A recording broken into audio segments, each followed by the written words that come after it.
Hello friends, कैसे हैं आप सब। स्वागत है आपका यूपीएससी एट होम प्रविष्या के यूट्यूब प्लेटफॉर्म पे। हम जो यूपीएससी एंड यूपीपीसीएस की मेंस आंसर राइटिंग कर रहे हैं, जिसमें हमारा टारगेट रहता है डेली 5 क्वेश्चंस की आंसर राइटिंग करने का। उसी सीरीज में आपका ये क्वेश्चन है जीएस पेपर 5 से, क्वेश्चन नंबर है 250। हमारी जो ये मेंस की सीरीज है वो यूपीएससी एंड यूपीपीसीएस के पीवाईक्यू के साथ साथ मॉडल क्वेश्चन पे बेस्ड है। जो बच्चे जो है रेगुलर बेसिस पे सीरीज को देख रहे हैं, उनको ये पता है कि सीरीज में जो है हम किस प्रकार से आपके क्वेश्चन आंसर जो है कंप्लीट कराते हैं। लेकिन जो बच्चे पहली बार हमारे चैनल पे आए हैं, उनको हम बता दें कि आपका इस सीरीज के माध्यम से जीएस पेपर 1 से लेकर 6 तक 1800 क्वेश्चंस के माध्यम से आपका पूरा सिलेबस विद पीवाईक्यू यहाँ पर कंप्लीट होता है। तो जिस किसी ने अभी तक इसका पीडीएफ नहीं लिया है, आप इसका पीडीएफ लेकर अपना फुल रिवीजन कर सकते हैं। जिन बच्चों ने अभी मेंस के लिए कुछ भी नहीं पढ़ा है, वो भी इस सीरीज के माध्यम से अपना पूरा सिलेबस मेंस का कंप्लीट कर सकते हैं। तो आपका जो है जीएस पेपर 1 से लेकर 6 तक 1800 टोटल क्वेश्चन है। अगर पर पेपर की बात करें तो आपका पर पेपर 300 क्वेश्चंस के माध्यम से आपका पूरा सिलेबस जो है विद पीवाईक्यू कंप्लीट होता है। इसी के साथ ही हमारी एसए की भी सीरीज चल रही है, जिसमें 100+ टॉपिक्स के माध्यम से आपका पूरा एसए कंप्लीट कराया गया है। तो जिस किसी ने उसको नहीं देखा है, आप उसको भी देख सकते हैं और उसका पीडीएफ लेकर अपना फुल रिवीजन कर सकते हैं। केवल आपका एक ही पोर्शन बचा रहेगा, जो कि हिंदी ग्रामर का है। वो भी अगर हमें टाइम मिलता है तो जल्दी हम उसको भी कंप्लीट कराएंगे। आपका पूरा सिलेबस यहाँ से कंप्लीट होता है। इसका बेनिफिट क्या है? इस सीरीज़ का बेनिफिट ना केवल आपके मेंस के एग्ज़ाम के लिए है, बल्कि आपके प्रीलिम्स के लिए एग्ज़ाम के लिए भी है। जो बच्चे रेगुलर बेसिस पे इस सीरीज़ को देख रहे हैं, तो उनको पता चलेगा जब आपका प्रीलिम्स का एग्ज़ाम होगा, तो जो टॉपिक जो कॉमन है, जो आपके मेंस में भी पूछे जाते हैं, जो प्रीलिम्स में भी आता है जो सब्जेक्ट, तो आपका इस सीरीज़ के माध्यम से आपके वो टॉपिक भी यहाँ पर कंप्लीट होते हैं। इसीलिए कहा जाता है कि प्रीलिम्स और मेंस की तैयारी अलग अलग नहीं होती, बल्कि साथ ही में होती है। तो क्वेश्चन हम देखेंगे। क्वेश्चन क्या है? उत्तर प्रदेश के संदर्भ में मथुरा मूर्ति कला शैली की प्रमुख विशेषताओं का वर्णन करें। क्या क्वेश्चन पूछा गया है? उत्तर प्रदेश के संदर्भ में मथुरा मूर्ति कला शैली की प्रमुख विशेषताओं का वर्णन करें।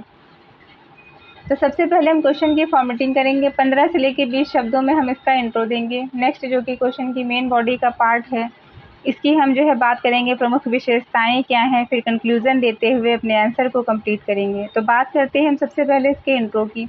इंट्रो में हमने बताया है कि उत्तर प्रदेश के मथुरा क्षेत्र में विकसित मूर्ति कला का उद्भव ईसा पूर्व प्रथम शताब्दी के अंत में कुषाण शासकों के संरक्षण में हुआ। मथुरा के कलाकार गांधार कला में निर्मित बुद्ध के चित्रों से प्रभावित थे। क्या हमने देखा है कि उत्तर प्रदेश के जो मथुरा क्षेत्र है, उसमें विकसित मूर्ति कला का जो उद्भव है वह ईसा पूर्व प्रथम शताब्दी के अंत में कुषाण शासकों के संरक्षण में हुआ है। मथुरा के कलाकार गांधार कला में निर्मित बुद्ध के चित्रों से प्रभावित थे। मथुरा में मूर्ति कला शैली में निर्मित जो है मूर्तियाँ कौन कौन सी हैं? तो क्या है? जैन तीर्थकर महावीर स्वामी, दूसरा है भगवान बुद्ध की प्रथम मूर्ति, नेक्स्ट है हिंदू देवी देवता, फिर है यक्ष प्रतिमा, कनिष्क की सरविहीन मूर्ति। नेक्स्ट हम देखेंगे क्या इसकी विशेषताएं क्या हैं। इसमें है कि जो है मथुरा मूर्ति कला में संस्कृत धर्म कला की त्रिवेणियों के दर्शन होते हैं। किसमें? मथुरा जो मूर्ति कला है उसमें संस्कृत धर्म कला की त्रिवेणियों के दर्शन होते हैं। नेक्स्ट है मथुरा शैली का क्षेत्रीय विस्तार अहिच्छत्र, श्रावस्ती, वाराणसी तथा कौशाम्बी तक प्राप्त है। मतलब कहाँ तक है? मथुरा कला शैली जो है इसका क्षेत्रीय विस्तार कहाँ कहाँ तक है? अहिच्छत्र, श्रावस्ती, वाराणसी और कौशाम्बी। इस शैली में लाल पत्थरों का प्रयोग किया गया है। किसका प्रयोग किया गया है? मथुरा कला जो शैली है उसमें लाल पत्थरों का प्रयोग किया गया है। नेक्स्ट हम देखेंगे श्रृंगार रस का पर्याप्त रूप से चित्रण हुआ है। इसमें क्या है? इस शैली में जो है श्रृंगार रस का चित्रण भी हमें देखने को मिलता है। फिर है भगवान बुद्ध की अधिकांश मूर्तियों में आभा मंडल दिखाया गया है। नेक्स्ट जो पॉइंट है वो क्या है? बुद्ध की मूर्तियाँ विविध रूपों, जिसमें आसन पर बैठे हुए, भूमि स्पर्श मुद्रा, अभय मुद्रा तथा धर्म चक्र प्रवर्तन आदि में निर्मित है। नेक्स्ट जो पॉइंट है इसमें कि हिंदू धर्म से संबंधित सूर्य प्रतिमा, चतुर्भुज विष्णु प्रतिमा, संकर्षण की मूर्ति आदि निर्मित है। इस शैली में निर्मित जैन तीर्थकरों की मूर्तियां चौकोर प्रस्तर पट्टिका पर निर्मित मिलती हैं। मथुरा शैली में शारीरिक भाव भंगिमा, मौलिकता, सुंदरता एवं रचनात्मकता, विविधता का जो है कलात्मक सृजन जो है किया गया है। क्या है?